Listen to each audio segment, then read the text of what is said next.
রোখার মতন একটা বিরোধী দল, সেটা হলো আইএসএফ দল। যেহেতু আমরা দেখতে পাচ্ছি ফুরফুরা শরীফে আহলে সুন্নাতে জামায়াতে কর্ণধার পীরজাদা আব্বাস সিদ্দিকী, যে একটা আইএসএফের একটা জানেন যে একটা প্রতিষ্ঠা যে উনি একটা করেছেন নিজের হাতে।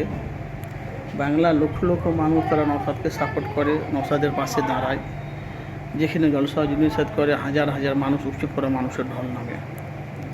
তো বলা কথা ভাইজান, আমরা দেখতে পাচ্ছি যে আইএসএফের চেয়ারম্যান যে নওশাদ সিদ্দিকী যেভাবে মানুষের পাশে থেকে যেভাবে মানুষের হয়ে কাজ করছে, আগামী দিনে মুখ্যমন্ত্রীর উপযুক্ত নওশাদ সিদ্দিকী, মানে ক্যালকুটার হিসাব অনুযায়ী বোঝা যাচ্ছে। আব্বাস সিদ্দিকী ভাইজান বলছে, যেহেতু বিরোধী দল তো নাই।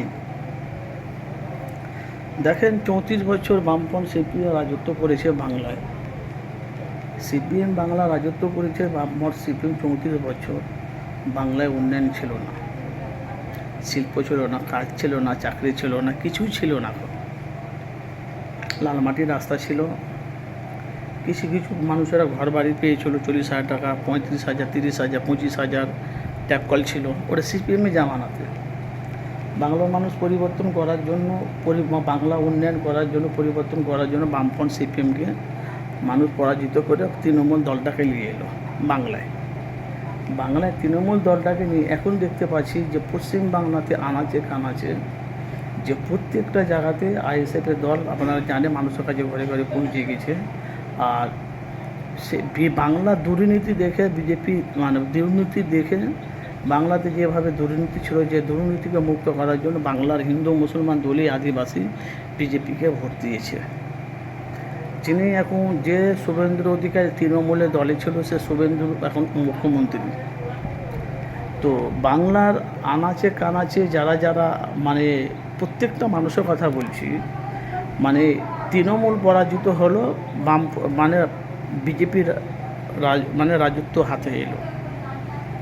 তাহলে বিজেপিকে রুখার মতন দল কোথায় আছে আপনারা বলেন?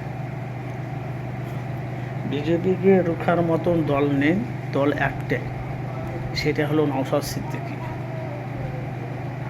আর মুর্শিদাবাদের হুমায়ুন কবির, উনি অনেক কটা প্রার্থী দিয়েছিলেন, অনেক মানুষেরা তার প্রার্থী থেকে তারা জেইউপি দল থেকে, জনতা উন্নয়ন পার্টির দল থেকে তারা তৃণমূলে গেছে।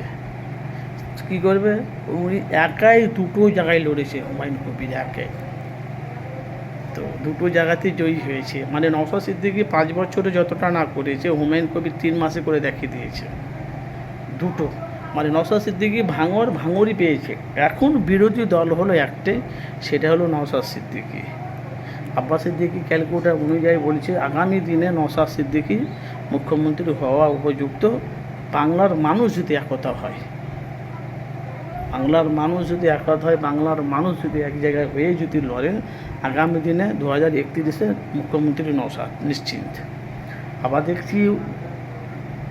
দেখছি মমতা যেভাবে এখন বাংলাতে যেভাবে আবার গর্জে উঠছে, যতই করো হামলা আবার জিতবে বাংলা।